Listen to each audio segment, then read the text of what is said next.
저건 어떻게 보면 빙산의 일각일 겁니다. 우리나라에 지금 비자 기간이 만료된 이런 불법 취업자들이 많거든요. 예. 그런 사람들에 대해서 제대로 임금도 안 주고 또 다친 사람들에 대한 어떻게 보면 치료도 제대로 안 해주는 그런 일이 굉장히 많아요. 예. 그래서 우리가 진짜 저런 분들의 좀 고마움도 좀 알아야겠다. 저런 분들이 없었으면은 우리가 일손을 구할 수가 없잖아요. 예. 그래서 우리가 다문화 가족에 대한 저런 노동부의 좀 기획, 감독 뭐 이런 것도 중요하고 교육부 차원에서도 좀 우리가 다문화 가족에 대한 이해를 높이기 위한 그런 어떻게 보면 국민적인 교육, 인식 전환 뭐 이런 것도 좀 필요하지 않느냐.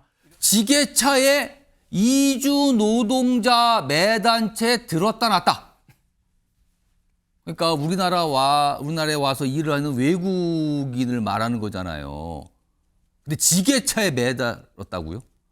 그리고 한쪽에서는 그걸 촬영하고 조롱을 했다. 사진 좀 보실까요? 이 모습입니다. 지금 이 모습.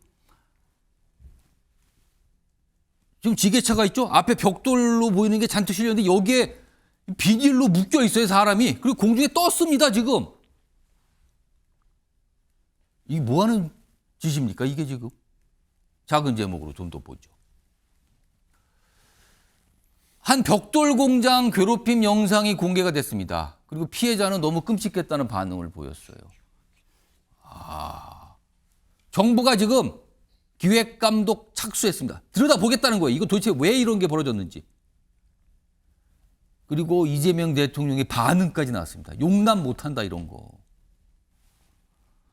자, 어떤 모습인지 영상으로 확인해 보겠습니다.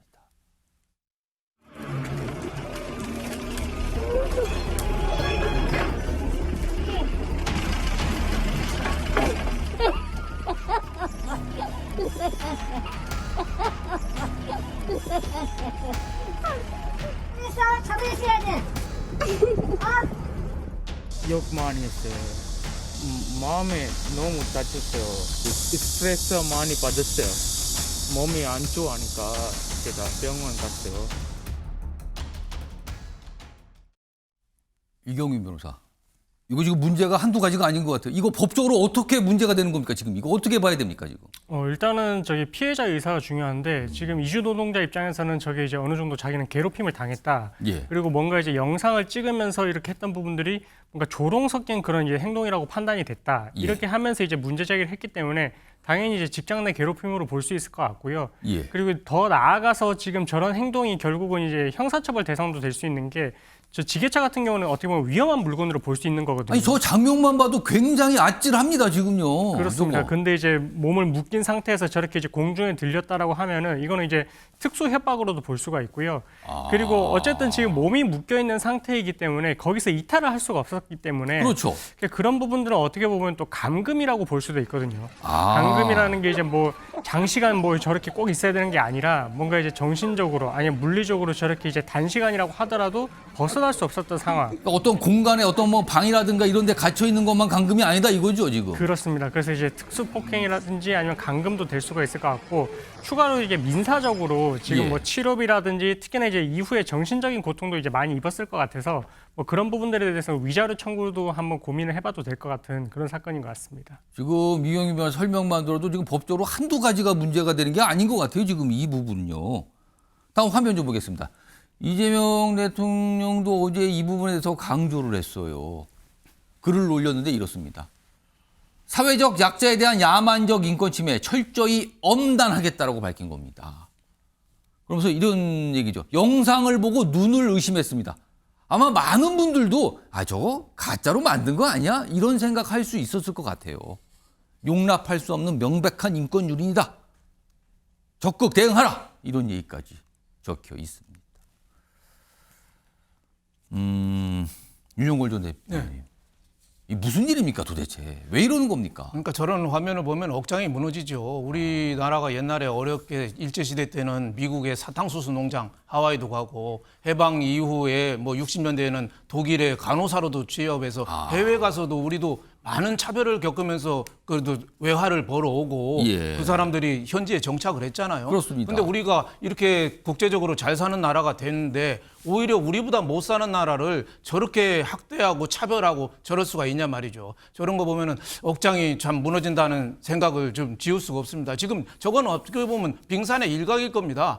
우리나라에 지금 비자 기간이 만료된 이런 불법 취업자들이 많거든요. 예. 그런 사람들에 대해서 제대로 임금도 안 주고 또 다친 사람들에 대한 어떻게 보면 치료도 제대로 안 해주는 그런 일이 굉장히 많아요. 예. 그래서 우리가 진짜 저런 분들의 좀 고마움도 좀 알아야겠다. 저런 분들이 없었으면은 우리가 일손을 구할 수가 없잖아요. 예. 그래서 우리가 다문화 가족에 대한 저런 노동부의 좀 기획 감독 뭐 이런 것도 중요하고 교육부 차원에서도 좀 우리가 다문화 가족에 대한 이해를 높이기 위한 그런 어떻게 보면 국민적인 교육, 인식 전환 뭐 이런 것도 좀 필요하지 않느냐 이런 생각이 좀 듭니다.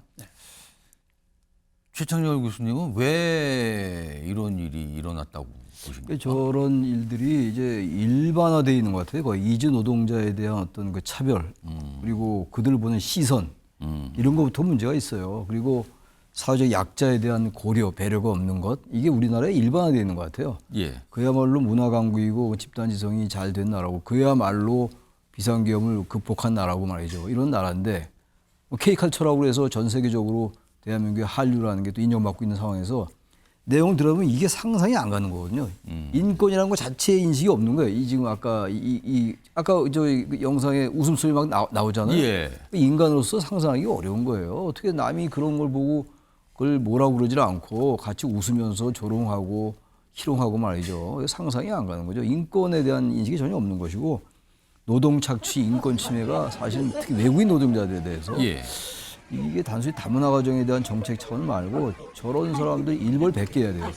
아까 이제 우리 이 변호사 여러 가지 그 이제 혐의를 말씀을 하셨는데 저런 상황을 정말로 이 지자체도 그렇고 또 노동부 차원도 그렇고 말이죠. 그야말로 국가 권력 차원에서 저 완전히 그 발본 세워내야 됩니다. 저건 있을 수 없어요. 인간이 사는 인간에 대한 존중이 없는 것이기 때문에 예. 법률적인 여러 가지 조치도 취해야 되겠습니다만 이 왜 이런 게 발생하는지 이런 사람들을 뭐 찾아내기는 어렵다 하더라도 이런 게 꽤 많이 나왔잖아요. 예. 그런 비슷한 사례들이 많이 예. 나왔었기 때문에 이걸 좀 종합적으로 여러 가지 사회적으로 문화적으로 경제적으로 좀 종합적이고 다각적으로 판단하고 들여다볼 필요가 있다고 생각합니다.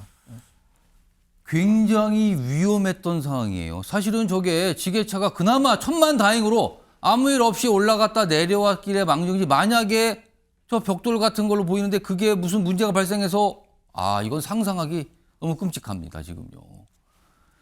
이경윤 변호사. 이게 지금 지난 2월에 있었던 일인데 지금 뒤늦게 좀 알려진 건데 이게 엄연히 어느 사업장에서 벌어졌잖아요. 이거는 어떻게 봐야 되는 겁니까? 어느 사업장입니다. 여기가.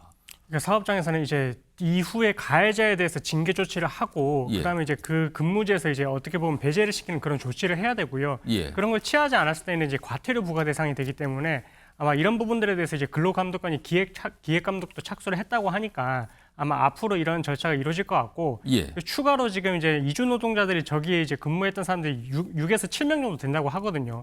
그러다 보니까 추가로 이런 피해가 또 있었을 수도 있을 것 같아서 뭐 이런 전수조사를 통해 가지고 앞으로 조금 더 이제 추가로 그런 피해가 있었는지도 확인을 해봐야 될 것 같고 예. 그리고 이주 노동자 같은 경우는 사실 신분의 불안정성 때문에 신고를 하지 못하는 경우가 있는데 근데 신고를 한다 하더라도 본인의 그 신분이 불안정한 게 출입국 관리사무소에 신고가 되지는 않습니다.